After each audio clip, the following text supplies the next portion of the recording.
이른 아침 조금은 쌀쌀한 가을바람을 느끼며 어디론가 바쁘게 걸음을 옮기는 이춘경 씨는 얼마 전까지만 해도 피부 가려움증으로 밖을 나오는 것조차 꺼렸다고 합니다.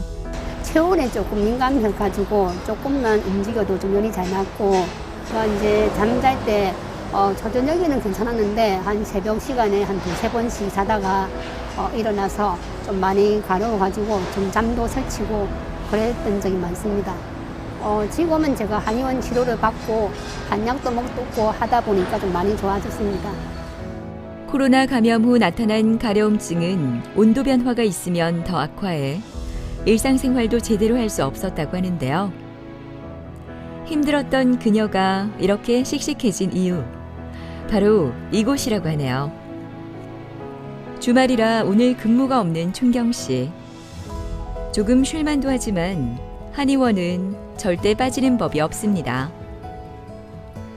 처음에는 제가 피부과를 좀 다니다가 약을 처방받아서 먹었는데, 그런데 그 약을 먹었을 때는 효과가 있었는데 끊으면은 다시 재발하고 더 가려웠어요. 한의원에도 피부 치료를 한다는 걸 우선 보고 찾다가 보니까 여기 한의원이 좀 눈에 띄었습니다.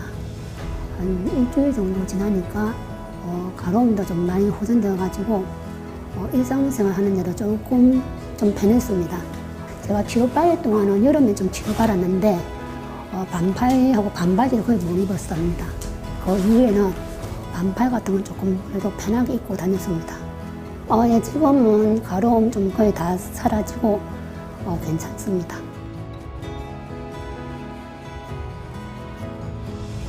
안녕하세요. 네, 안녕하십니까. 최근 일주일 동안은 좀 피부 어떠셨어요? 고ong은 되게 가려웠습니다. 좀 더 덜 가려우시고. 그럼 붉은 그 부분들, 색소 같은 거 좀 앉아 있거나 이런 건 없을까요? 그건 제가 네. 눈에는 잘 안 보이는데 네. 별 쪽은 약간 네. 살이 남아있는 것 같아요. 그게 약간 뭐 거무튀튀한 그런 자국들일까요? 네. 그건 일단 염증 다 사라지고 이제 이제 색소만 남은 건데, 네. 그거 이제 시간 지나면 다 사라져요. 그러니까 그거는 뭐 특별한 치료는 필요 없고 그냥 좀 지켜보시면 되거든요. 네. 그렇게 하시면 될 것 같고, 요 병 생기기 전에는 그런 뭐 음식 같은 알레르기 전혀 없으셨잖아요. 네. 그러니까 코로나19 걸리면서 좀 아프시고 피부병 좀 심해지면서 그때 이제 몸이 약간 알레르기 체질이 좀 되신 거거든요. 그래서 컨디션이 안 좋고 피부 증상 많으실 때는 그게 뭐 복숭아가 됐든 뭐 고기가 됐든 뭔가 드셨을 때 좀 가려우실 수가 있어요. 또 막 너무 피곤하고 스트레스 많이 받고 이럴 때는 또 자유롭게 먹던 음식도 조금 조절하시고, 그런 식으로 하시면은 뭐 너무 뭐 음식 못 먹어서 뭐 스트레스가 생기신다든가 뭐 활동 같은 거 뭐 제약이 생긴다든가 그러진 않으실 거예요. 이제 뭐 일상적인 생활들 조금씩 하나씩 다 하시면 될 것 같기는 해요. 네, 감사합니다. 그럼 맥 좀 잠깐 잡아볼게요.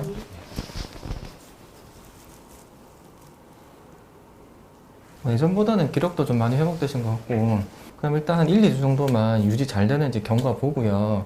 오늘 하고 다음 주 정도 침치료하고 약침치료 하고 계속 잘 유지되면은 이제 좀 치료 종료하도록 할게요. 예, 알겠습니다. 네. 네, 감사합니다. 네, 감사합니다.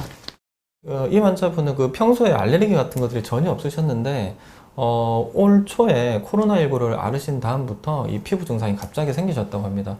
일단 피부가 이제 심하게 새빨갈 정도로 이제 붉어지고 또 많이 긁게 되는 그런 상태로 오셨는데, 특히 이제 등이 증상이 굉장히 심하셨고요. 그다음에 옆구리, 그다음에 바지가 닿는 부분, 이제 이런 부분들이 고춧가루 뿌려놓은 것처럼 굉장히 붉고 또 우들투들한 구진들이 많이 생성되고 또 좀 일상생활에 지장이 있을 정도로 많이 긁게 되는 이제 그런 상태로 오셨는데, 그 먹는 스테로이드, 항히스타민 이제 이런 것들을 이미 드시는 상태셨고, 또 이제 스테로이드 연고도 좀 꾸준히 바르시는 상태긴 하셨는데, 이제 이런 문제는 이제 이런 것들을 끊었을 때 이제 계속적인 이제 재발이 있으셔서 이제 어떤 이제 근본적인 원인을 좀 해결하고 싶다고 이제 한방 치료를 위해서 한의원에 오셨습니다. 피부의 열기를 해소하면서 또 어떤 속의 그런 스트레스에 의한 화를 해소할 수 있는 한약들을 처방을 하고, 청열 해독의 효과가 있는 약침 치료, 침치료를 하면서 한 3개월 정도 꾸준하게 치료를 했습니다. 이제 현재로는 이제 증상들이 뭐 거의 없습니다. 일단 뭐 붉음증이나 가려움증 이런 거는 이제 대부분 다 소실되신 상태긴 하신데, 지나가는 정도의 그런 가벼운 가려움증이 이제 뭐 옆구리 같은 곳에 조금은 있으신 것 같아요. 이제 보습 관리 좀 하시고 치료 조금만 더 하시면서 이제 해결이 될 것 같고, 이제 이후에는 치료를 종료할까 생각 중입니다.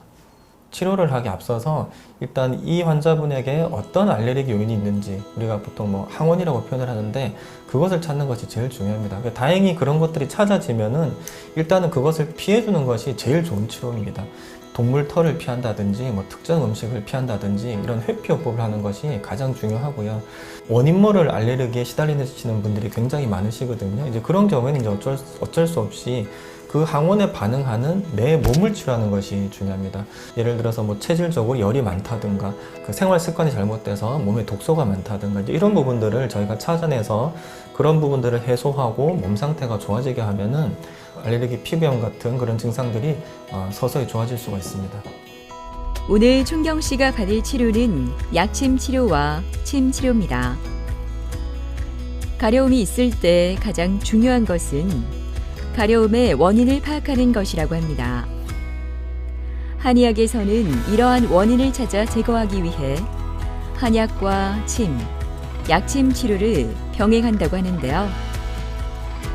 춘경 씨는 꾸준히 치료를 받으면서 가려움증과 홍반이 거의 사라졌다고 하네요. 네, 뭐 침 놓는 가려움증 있는 분들한테 이제 침 놓는 방법이 여러 가지가 있는데 붉은 병변이 좀 넓게 퍼져 있는 분들은 그 해당 부위에 직접 침 놓는 것만으로도 좀 가려움이 완화될 수가 있거든요. 또 어떤 그 내적인 장기 상태를 보고 뭐 예를 들어서 뭐 간에 열이 많다든가 뭐 폐에 열이 많다든가 그런 것들이 확인이 되면은 이제 해당 경락이나 이제 경혈 자리에 이제 침을 놓게 되면은 이제 그런 어떤 열 균형이나 어떤 그 밸런스가 무너진 부분들을 조절할 수 있기 때문에 가려움증이 좋아질 수가 있습니다. 보통 이렇게 피부가 많이 붉고 이제 가려운 경우에는 이제 황련해독탕 약침이라는 것을 많이 사용하게 되는데 열독을 제거해주고 가려움증을 완화해주고 염증을 줄여주는 효과가 있거든요. 그래서 보통 어떤 혈자리나 좀 가려운 부위에 직접적으로 시술하게 되는 그런 약침 시술입니다. 조금 건강에 이제 조금 더 신경 쓰기로 마음 좀 먹었고, 인스턴트 음식은 좀 웬만하면 자제하고, 제가 교대 근무를 하다 보니까 햇빛 볼 일이 별로 없잖아요. 그러다 보니까 좀 야외 활동 좀 하고 싶습니다.